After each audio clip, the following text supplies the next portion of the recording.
जी ma'am. अम, परम प्रेम में श्री श्री ठाकुर अनुकूल चंद्र जी के चरण कमलों में मेरा कोटि कोटि प्रणाम। परम आराध्य जगत जननी श्री श्री बौड़मा, परम पूज्यपाद श्री श्री बौड़दा, परम पूज्यपाद आचार्य देव श्री श्री दादा के चरण कमलों में मेरा कोटि कोटि प्रणाम। आज यहाँ सत्संग में उपस्थित पवित्र पंजाधारी कर्मी गुरु भाई, गुरु माताओं को मेरा बहुत बहुत जय गुरु। आज का दिन मेरे लिए बहुत ही स्पेशल है, क्योंकि आज पहली बार मैं किसी सत्संग के प्लेटफ़ॉर्म पे याचन करने जा रही हूँ। अ, वैसे तो मेरे लाइफ में बहुत सारे एक्सपीरियंसेस हैं जो मैं आपके साथ शेयर करना चाहूँगी, लेकिन उससे पहले मैं ले चलूँगी कुछ एक चीज़ों पे कि मैं किस तरीके से ठाकुर जी की बातों पे चलकर अपनी लाइफ को इस तरीके से ट्रांसफ़ॉर्म कर पाई हूँ। तो एक चीज़ जो बचपन से रही है मेरे में, वो थोड़ी अच्छी चीज़, वो ये चीज़ थी कि माता-पिता की बातों को सुनना। तो उस चीज़ को लेकर के उस चीज़ ने मेरी बहुत हेल्प करी। 2020 का वो ईयर था जब मैं जब मेरी डिलीवरी होने वाली थी और मेरे मम्मी-पापा जी यहाँ आए थे। वैसे तो दीक्षा मैंने 2012 में ली थी, लेकिन ठाकुर जी से उस तरीके से मैं कभी जुड़ नहीं पाई। हाँ, ठाकुर जी में प्रेम, ठाकुर जी में विश्वास डे 1 से मेरा बहुत ही ज़्यादा रहा है। मैं कभी ब्रह्म मुहूर्त में इष्टवृत्ति नहीं कर पाई, कभी मैं regularly morning prayer, evening prayer नहीं कर पाती थी। लेकिन हाँ, मैं कोशिश हमेशा करती थी और करती रहती थी, कभी बीच में छूटता था, कभी शुरू करती थी फिर से। तो ऐसे करके चीज़ें चलती थी।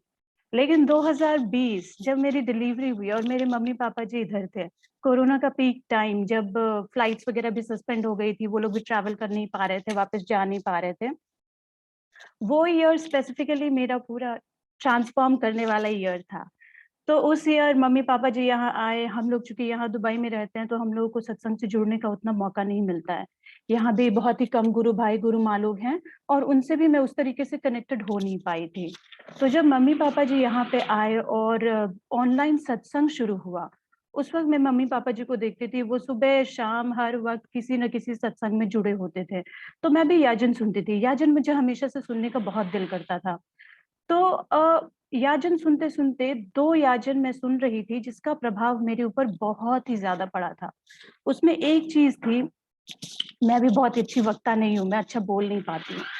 तो उस याजन का विषय ये था कि किस तरीके से अगर आप अच्छा बोल नहीं पाते हैं, तो आप अपने चरित्र से याजन करो। आप ठाकुर जी के दिखाए हुए रास्ते पे चलो, ठाकुर जी की चीज़ों को अपने अंदर ढालो और उस तरीके से याजन करो। हर इंसान बोल नहीं पाता है अच्छा, कोई बात नहीं, लेकिन आप इस तरीके से भी याजन कर सकते हैं। तो वो चीज़ जैसे मेरी ज़हन में बैठ गई कि हाँ, ठीक है, मैं अच्छा बोल नहीं पाती हूँ, तो मैं ठाकुर जी के दिखाए हुए रास्ते पे चलूँगी और अपने चरित्र से दिखाऊँगी कि हाँ, मैं जिस गुरु को फ़ॉलो करती हूँ, वो गुरु मुझे क्या सिखाते हैं।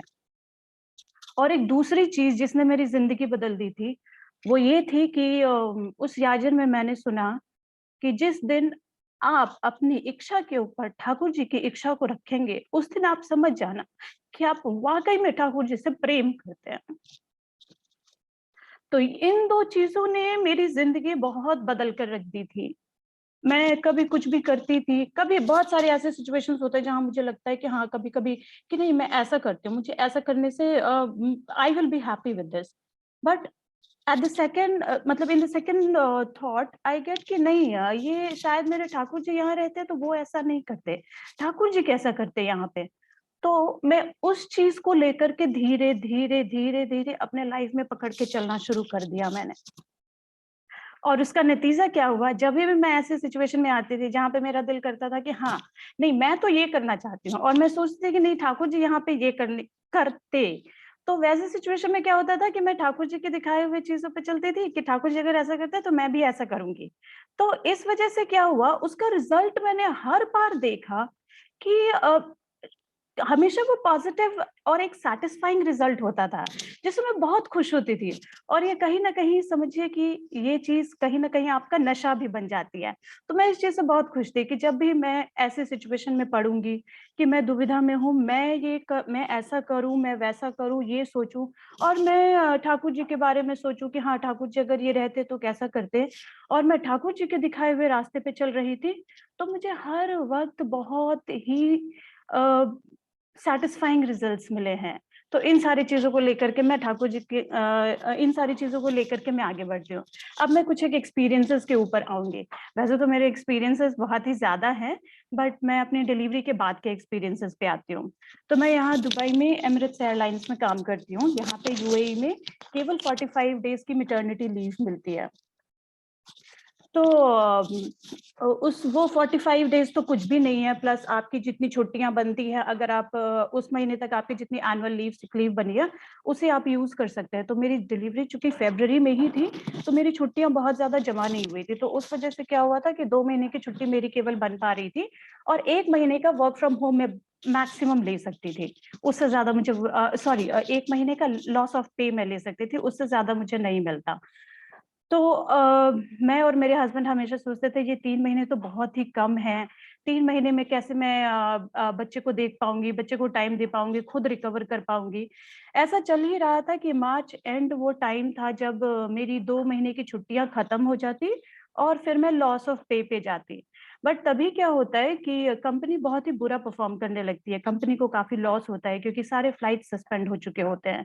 तो कंपनी ने लोगों के कॉन्ट्रैक्ट्स टर्मिनेट करने शुरू करे and I was one of them. तो 31 मार्च को मेरे पास ईमेल आती है कि आपका कंपनी के साथ कॉन्ट्रैक्ट अब टर्मिनेट किया जाता है। आप कल से अब नोटिस पीरियड सर्व करेंगी 1 महीने तक। वो मेल को मैंने देखा। जस्ट फॉर फ्यू सेकंड्स मुझे थोड़ी तकलीफ हुई, but then I was very happy और मेरे हस्बैंड भी, क्योंकि हम दोनों बैठकर हमेशा बातें करते थे कि यार अगर लॉस ऑफ पे भी अगर आपको 6 महीने तक मिल जाता तो कम से कम बच्चे के साथ थोड़ा टाइम स्पेंड करने को मिल जाता, तो कितना अच्छा होता। बट फिर ये मेल देखने के बाद कॉन्ट्रैक्ट टर्मिनेट करने के हो जाने के बाद मैं और मेरे हस्बैंड बहुत ही खुश थे कि चलो कोई नहीं, अब ठाकुर जी ने हमारे सामने कोई रास्ता नहीं छोड़ा है, तो अब हमें अपने बच्चे को ही अब पूरा टाइम देना है। तो हम दोनों इस चीज़ से बहुत खुश थे। और वही क्या हुआ कि जब आप वाइफ हस्बैंड दोनों वर्किंग हैं, फाइनेंसेस आप उस तरीके से हैंडल करते हो, मैनेज करते हो, तो कहीं न कहीं थोड़ा बहुत फाइनेंसेस इम्पैक्ट होने की बात थी। बट यहाँ पे ठाकुर जी का एक दूसरा चमत्कार आता है कि मैं अप्रैल तक मेरी जॉब थी और अप्रैल महीने से मेरे हस्बैंड की सैलरी बढ़ जाती है। और ये तो मैं रिवील नहीं कर सकती कि कितने से बढ़ती है, बट कितने से बढ़ती है वाज़ अ बिगर सरप्राइज़। तो हम लोगों का ऐसा गया कि हम लोग मेरी मुझे अपने बच्चे के साथ समय भी देने का मौका मिल गया। उसके बाद फाइनेंसेस भी इम्पैक्ट नहीं हुए। प्रभु की कृपा हमेशा बरसती रहती थी। इसके बाद में आगे लेकर चलूँ, एक इंसिडेंट और भी था। मेरे एक दाँत में मैंने आरसीटी करवाई है। तो उस दाँत में मेरे को क्या होता है कि 6 महीने, 8 मंथ्स, 1 ईयर हमेशा कुछ न कुछ प्रॉब्लम्स आती रहती थी। तो 2020 अगस्त वो पेन इतना ज़्यादा बढ़ गया था, वो जब आया तो इतना ज़्यादा बढ़ गया था कि मैं रात को सो नहीं पा रही थी। तो हम लोग डॉक्टर के पास गए। तो मैंने डॉक्टर से बोला कि डॉक्टर ऐसा है कि ये क्या कहते हैं, अगर आपके पास कोई दवाई है, तो आप मुझे दवाई दे सकती हैं क्या? क्योंकि मेरा वो पेन इतना बढ़ा रहता है कि सारे दाँत सेंसिटिव हो रखे होते हैं उस वक़्त और मैं सो नहीं पाती हूँ। तो डॉक्टर ने बोला जब तक तुम्हारे इस दाँत का पूरा ट्रीटमेंट हो नहीं जाता, तब तक तुम्हें उस पेन के साथ रहना पड़ेगा। एक्चुअली वो तुम्हारे इस दाँत का दर्द है, जो सारे टूथ में रेडिएट हो रहा है, जिसकी वज़ह से तुम्हें सेंसिटिविटी फ़ील होती है। तो मैंने बोला ठीक है। उस रात क्या हुआ, मैं जब डॉक्टर से मिलकर आई, उस रात जब मैं सोने के लिए गई, तो मैं ठाकुर जी को बस प्रणाम करके मैंने बोला कि ठाकुर जी वैसे भी मुझे तो नींद आनी है नहीं, तो मैं आज पूरी रात बैठकर आपका मंत्र जाप करूँगी। और वैसे मैंने ये अपनी आदत बनाई है कि मैं रात को सोते वक़्त हमेशा ठाकुर जी का मंत्र जाप करके ही सोती हूँ। फिर लेकिन उस रात मैंने सोचा कि आज मैं पूरी रात, वैसे भी मुझे नींद आएगी नहीं, तो मैं पूरी रात आज मंत्र जाप करते हुए ही सोऊँगी। उस रात ऐसा हुआ कि मैं लेटे-लेटे मंत्र जाप कर रही थी और करते-करते मैं कब सो गई मुझे पता भी नहीं चला। और उस रात की बात, ऐसी एक भी रात नहीं गई कि जिस वक़्त मुझे ये दाँत की दर्द की वज़ह से मैं ना सो पाई हूँ, मेरा ऐसा गया हो। तो ये यहाँ पे भी मैं मतलब पूरा श्रेय ठाकुर जी को देती हूँ कि ठाकुर जी का अगर आशीर्वाद मेरे ऊपर नहीं रहता तो शायद मैं पता नहीं और कितनी रात बिना सोए मैं गुज़ारती। और एक चीज़ मैं बताऊँगी, मेरा बेबी उस समय 6-7 मंथ्स का रहा होगा। मेरे बच्चे को किसी कारणवश झूले की आदत पड़ गई थी। तो क्या हुआ कि एक रात मैं उसे झूले में सुला रही थी और मेरी उसे आदत है झूले को यूँ ज़ोर-ज़ोर से वैसे में सोने की आदत थी। बट जब उस रात मैं सुला रही थी उसे, मम्मी-पापा जी के कमरे में वो सोता था, झूला उसी रूम में था। तो क्या हुआ, वो ऑलरेडी थोड़ी नींद में जा चुका था। मैं झूला झुला रही थी, झुला रही थी, झुला रही थी, और तभी क्या हुआ कि वो झूला टूट जाता है और वो बच्चा नीचे गिर जाता है। बट आरू जब नीचे गिरता है तो वो झूले में पूरा लपेटा हुआ था, तो उसे कोई चोट नहीं आई थी। लेकिन आप चूँकि नींद में जा रहे हो, अचानक से आपको ये झटका लगता है, तो आपकी नींद खराब हो जाती है। तो उस बच्चे के साथ वही हुआ और वो बच्चा रोने लगा। फिर मैं उसे लेकर के चुप कराने गई। मेरे घर में सभी परेशान कि अब ये कैसे सोएगा बिना झूले के, इसे सोने की आदत नहीं है। मेरी मम्मी तुरंत झूला ली और सोफ़े पे बैठ कर के उन्होंने सिलाई करना शुरू कर दिया, और मेरे हस्बैंड वो पूरा टेंशन में कि भाई अब ये कैसे सोएगा, कैसे सुलाएँगे, रात का समय है, कहाँ से क्या करेंगे। मैंने उन्हें बोला कि मैं आरू को लेकर के रूम में जा रही हूँ, दरवाज़ा बंद करूँगी और आप लोग बस मेरे रूम से निकलने का वेट करना। उन लोगों ने वैसा वही किया। मैं अंदर गई, मैं थोड़ा टाइम लगा, आधे घंटे 40 मिनट लगे। मैं ठाकुर जी का नाम करते, कुछ भी करते-करते मैंने बच्चे को सुला दिया।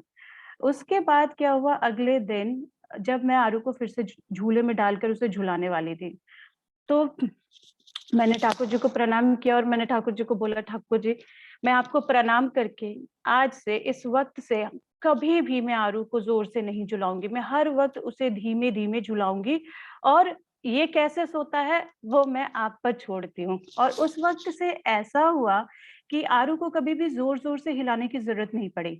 यहाँ से मैं ज़ोर-ज़ोर से उसे झुलाना क्यों ये एम्फसाइज़ कर रही हूँ, क्योंकि आरू का झूला जिस तरफ था, एक तरफ वॉल है और दूसरी तरफ बेड का फ्रेम है।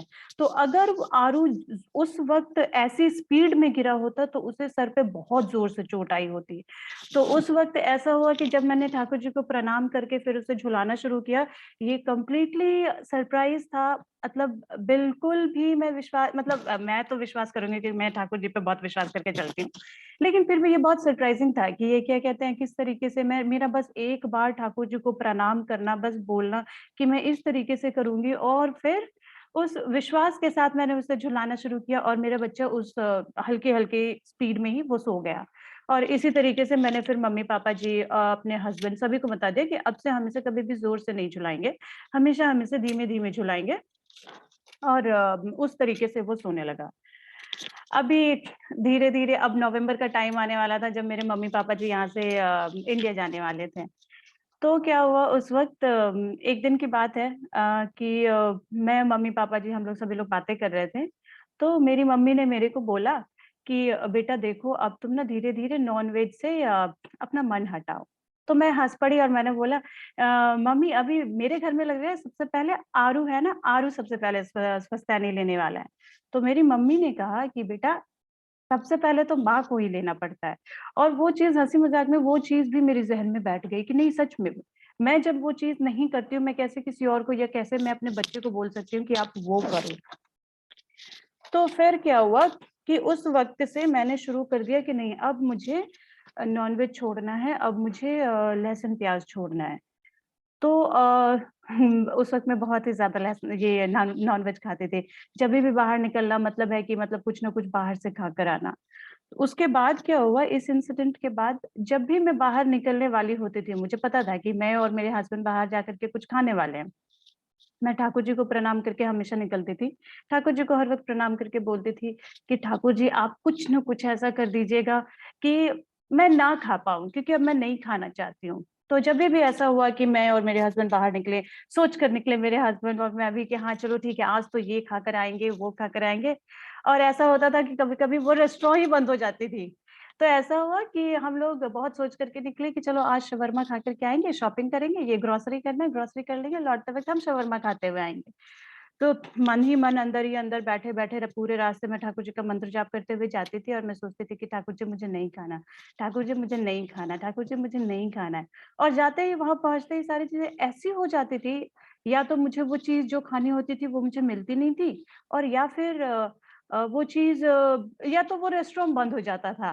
तो कहीं न कहीं ये इशारा था कि ठाकुर जी मेरी मदद कर रहे हैं। फिर मैंने एक बार ही सोचा कि नहीं, चलो अब मैं शायद स्वस्थैनी लेने के लिए सोच सकती हूँ। तुरंत तो स्वस्थैनी लूँगी नहीं, थोड़ा टाइम दूँगी कि मैं उस चीज़ में कैसे, किस तरीके से रह पा रही हूँ, क्योंकि यूएई में थोड़ा डिफ़िकल्ट है, बट फिर भी अब ठाकुर जी की बात पे चले तो कुछ भी डिफ़िकल्ट नहीं होता। तो मैंने क्या हुआ, मैंने सोचा कि चलो ठीक है, अब मैं लहसुन ये नॉनवेज छोड़ दूँगी। लहसुन प्याज़ छोड़ना बड़ी बात नहीं थी, क्योंकि 9 महीने से मम्मी-पापा जी थे, तो बिना लहसुन प्याज़ के चलता था। तो एक दिन मैं बैठे-बैठे इसी तरह सोच रही थी, तो मैंने सोचा तैयब की बिरयानी, आई होप कि ये चीज़ें कुछ 1-2 जगह की चीज़ें जो मुझे बहुत ज़्यादा पसंद थी, तो मैं ये चीज़ें सोच कर के मुझे लगता था कि नहीं, मेरे मुँह में तब पानी आ जाता था। तो मैंने सोचा कि नहीं, इस तरीके से मैं उस तरीके से पालन नहीं कर पाऊँगी स्वस्थानी व्रत का। और मैंने ये सोचा था, जब मैं पालन एक बार मैं स्वस्थानी ले लूँगी, मैं भंग नहीं करूँगी, मैं पालन बहुत ही अच्छे तरीके से करूँगी। उसके लिए मेरे टेस्ट पे एक कंट्रोल लेना बहुत ही ज़्यादा इम्पोर्टेंट था। मैं कुछ करके मैं कर नहीं पा रही थी कि मैं किस तरीके से मैं नॉनवेज छोड़ूँ। चाहती तो बहुत ही दिल से चाहती थी कि मैं स्वस्थानी लूँ, लेकिन मैं छोड़ नहीं पा रही थी। तभी अचानक क्या हुआ, एक दिन मुझे क्लिक किया कि नहीं, मैं अब हर रोज़ ठाकुर जी को इष्टवृत्ति करने के बाद मैं हर रोज़ निवेदन करूँगी कि ठाकुर जी, मैं ऐसा करना चाहती हूँ, बट किसी कारणवश मैं कर नहीं पा रही हूँ। तो मैं हर रोज़ ठाकुर जी के सामने इस मदद की गुहार लगाऊँगी कि ठाकुर जी, मैं आपके दिखाए हुए रास्ते पे चलना चाहती हूँ, लेकिन मैं सक्षम नहीं हूँ, मैं कर नहीं पा रही हूँ इस चीज़ को, तो मेरी मदद करें। मैं हर रोज़ करती गई, और आप विश्वास नहीं करेंगे, ये तकरीबन 7 दिन गया या द 10 दिन हुए होंगे। और उसके बाद मैं फिर बैठकर सोच रही हूँ, अच्छा तैयब की बिरयानी, IHOP का पैनकेक, और मेरे मुँह में पानी बिल्कुल भी नहीं आता था। एंड देन आई रियलाइज़्ड कि नहीं, अब शायद वो टाइम आ गया है कि आज से मैं इस चीज़ का स्वस्थानी व्रत ले नहीं रही हूँ, धारण नहीं कर रही हूँ, लेकिन मैं इसका पालन ज़रूर करूँगी। फिर मैंने 14 दिसंबर मेरा बर्थडे होता है, उस दिन से मैंने ऑफ़िशियली सब कुछ खाना छोड़ दिया। उसके बाद क्या हुआ कि तब तक मैं जॉब नहीं कर रही थी, मेरे पास कोई जॉब नहीं था। फिर धीरे-धीरे जनवरी आया, फ़रवरी आया, उसके बाद आरू भी 1 साल का हो चुका था, तो मैंने सोचा कि अब मैं जॉब रिज़्यूम करना चाहती हूँ, तो अब मैं जॉब हंट करूँगी। तभी देखिए, आरू का जस्ट बर्थडे गया था, उसके 1-2 दिन के बाद क्या होता है कि मेरे पास मेरे एक्स मैनेजर की कॉल आती है, जो कि बिल्कुल भी मैंने एक्सपेक्ट नहीं किया था। उनकी कॉल आती है कि तुम वापस जॉब जॉइन करना चाहती हो क्या? And I was surprised, I was happy, I was surprised. I was like कि हाँ, ऑफ कोर्स मैं जॉइन करना चाहती हूँ। तो उस वक़्त भी ठाकुर जी का की बहुत सारे आशीर्वाद थे, बहुत सारी चीज़ें हुई थी उस वक़्त। अब जैसे क्या हुआ, मैं जिस टीम में पहले थी, वो टीम ओवरलोडेड थी अपने काम से, वो टीम में बहुत पॉलिटिक्स था, बहुत सारी चीज़ें थी। कहीं न कहीं मैं ऑफ़िस तो जॉइन करना चाहती थी वापस, लेकिन उस टीम में जॉइन नहीं वापस जाना चाहती थी वापस से। तो जैसा भी हो, मैंने सोचा कि ठीक है, अब रहना भी पड़ेगा तो कोई बात नहीं, ठाकुर जी के दिखाए हुए रास्ते पे चल के रह लूँगी। But happily I wouldn't have survived there. तो क्या हुआ कि जब मैंने जॉब जॉइन किया, तो मुझे पता चला कि नहीं, मैं अब उस टीम में रिपोर्ट नहीं करने वाली हूँ, मेरी एक दूसरी टीम होने वाली है, मैं वहाँ रिपोर्ट करूँगी। और अब ऑलमोस्ट 10 महीने को होने को आए, और मैं उस टीम में बहुत ही हैपीली मतलब काम कर रही हूँ, वर्कलोड बहुत ज़्यादा नहीं है, पॉलिटिक्स भी नहीं है, अगर होता भी है तो मैं इग्नोर करके चलती हूँ। लेकिन यहाँ पे जॉइन करने के बाद कुछ एक इंसिडेंट्स ऐसे हुए कि वो भी बहुत ही अच्छे थे। तो जैसे जब मैंने वापस जॉइन किया, तो मैंने अपने दोस्तों को बताया कि देखो भाई, अब तो मैं ये नॉन-वेज नहीं खाती हूँ, मैं लहसुन प्याज़ भी नहीं खाती हूँ। तो पहले ऐसा होता था कि हम लोग लंच पे जाते थे, सभी लोग एक-दूसरे का टिफ़िन शेयर करते थे और ये सारी चीज़ें शेयर करते थे। तो एक बारी के लिए पहले मेरे दिमाग में थॉट आया कि मैं अब से अकेले ही बैठ कर के खाया करूँगी, और क्योंकि मैं किसी के साथ किसी का खाना शेयर नहीं कर सकती, तो मैं अकेले ही बैठकर खाऊँगी, और पता नहीं कुछ ऊपर-नीचे अगर हो जाए तो। बट ऑन अ कॉन्ट्ररी एक सेकंड थॉट मेरे को आया कि ठाकुर जी ने मुझे बोला है समाज से कट के नहीं रहने को, समाज में रहने को। तो मैंने सोचा कि अब ठीक है, पालन करते हुए मैं किस तरीके से समाज में रह सकूं, मैं उस चीज को लेकर के चलूंगी। सभी को पता था कि मैं मतलब नॉनवेज नहीं खाती हूँ अब, तो लोग मुझे ऑफर भी नहीं करते थे, लेकिन हाँ, जानना चाहते थे कि मैंने ऐसा क्यों है, ऐसा ट्रांसफॉर्मेशन कैसे हुआ, क्यों किया मैंने। तो मेरे ऑफ़िस में बहुतों को पता है, मैंने बहुतों का याचन भी किया था। मेरे ऑफ़िसों में बहुतों को पता है कि मैं ठाकुर जी से दीक्षित हूँ, और उनके दिखाए हुए रास्ते पे चलती हूँ, और उनके दिखाए हुए रास्ते पे चल के ही मैंने नॉन-वेज छोड़ा है। तो जब हम लोग लंच टेबल पे बैठते भी हैं, तो सभी को पता है कि ये क्या कहते हैं, मैं नॉन-वेज नहीं खाऊँगी। तो लोग इस तरीके से चीज़ें मेंटेन करके रखते हैं कि स्मिता के लंच बॉक्स के आस-पास कहीं कुछ भी नॉन-वेज का नहीं जाना चाहिए, नॉन-वेज का छींटा तक नहीं पड़ना चाहिए, कुछ भी नहीं होना चाहिए। कभी-कभी ऐसा होता है जैसे मेरे फ्रेंड्स कभी स्पून लाना भूल जाते हैं या कुछ, तो मैं सोचती हूँ ठीक है मैं स्पून दे दूँगी, मैं अच्छे से वॉश कर लूँगी और क्या। लेकिन मेरे दोस्तों को यहाँ तक मेरे दोस्त वो लेने से परहेज़ करते हैं, वो सोचते हैं कि नहीं जब ये खाते नहीं है, मैं इस बेचारी का स्पून क्यों यूज़ करूँ? तो ऐसा है कि मेरे लिए वो बहुत ही ईज़ी है, दोस्तों के साथ उठना-बैठना भी होता है और अपनी चीज़ का पालन करते हुए भी चलती हूँ। अब एक और भी चीज़ हुई टीम में, वो ये कि हर टीम में सेलिब्रेशंस होता है। तो टीम में जब सेलिब्रेशंस होते हैं, कोई मतलब नॉर्मली एग वाली केक और नॉन-वेज चीज़ें ही आती है। यहाँ पे तो मेरी टीम में almost 80% people are non-veg eaters. तो हमेशा नॉन-वेज वाली ही पार्टी होती है। तो पहली बार पार्टी हुई, मैंने एन्जॉय करती थी मैं, सभी के साथ बातें करती थी, पार्टी में रहती थी, लेकिन मैं कुछ खाती नहीं थी।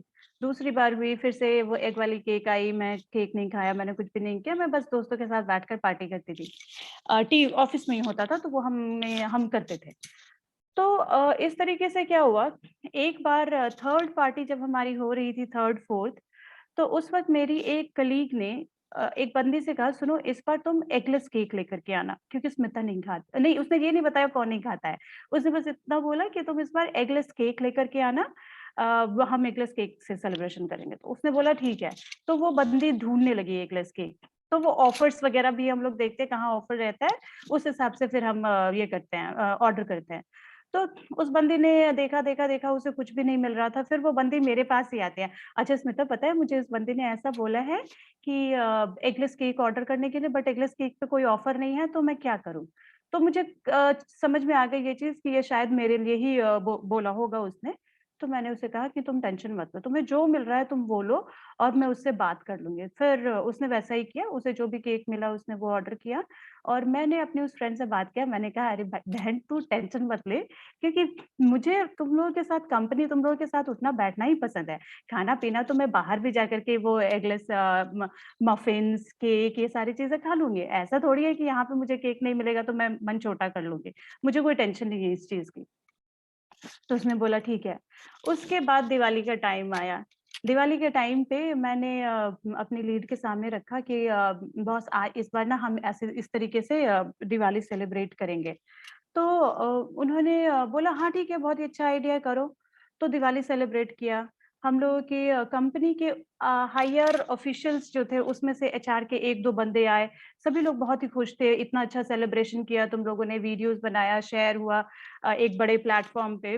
और उसके बाद क्या हुआ कि मेरे बॉस के बॉस, सुपर बॉस ने मुझे ऑफ़िशियली इवेंट कोऑर्डिनेटर डिक्लेयर कर दिया कि अब से इस हमारी टीम में जो भी इवेंट्स होंगे, वो सारे के सारे इवेंट्स स्मिता ऑर्गेनाइज़ करेगी।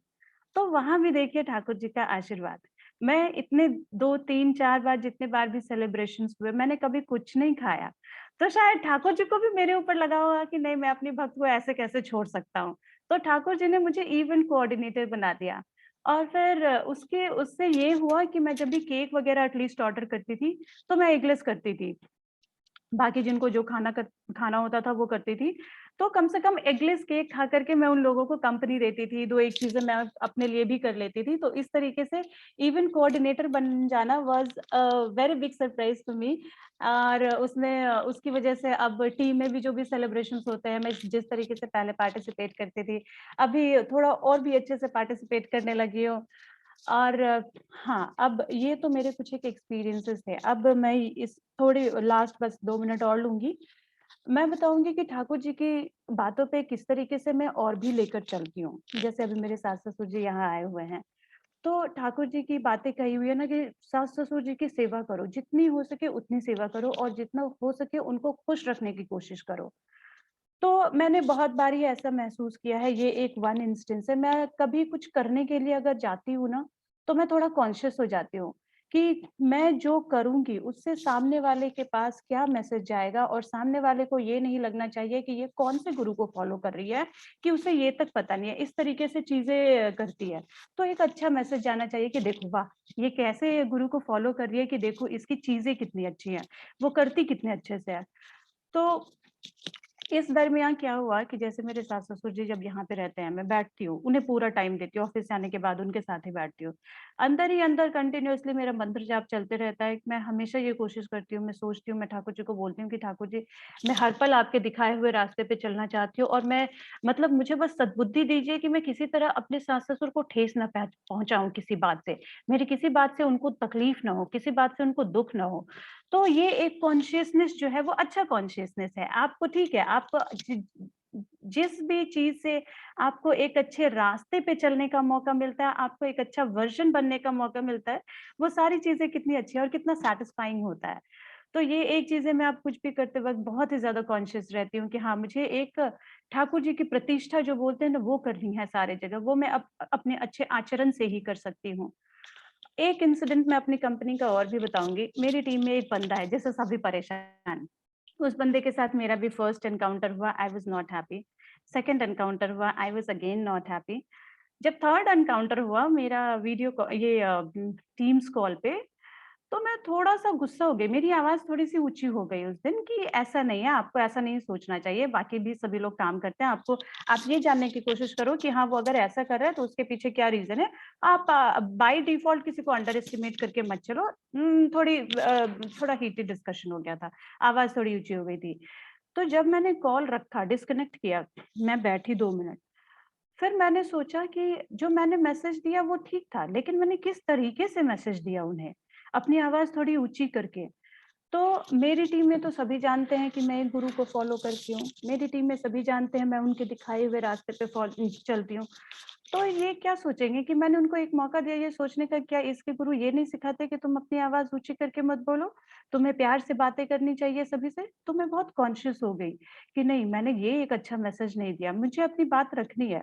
मौके मिलेंगे, मुझे सामने वाला मौका देगा गुस्सा करने का, लेकिन मुझे उस गुस्से वाली सिचुएशन में भी बहुत प्यार से, और ऐसा मैंने बहुत सारी जगह अप्लाई भी किया है कि सब मुझे अंदर ही अंदर मुझे लगता है कि यार मुझे गुस्सा आ रहा है, गुस्सा आ रहा है, गुस्सा आ रहा है।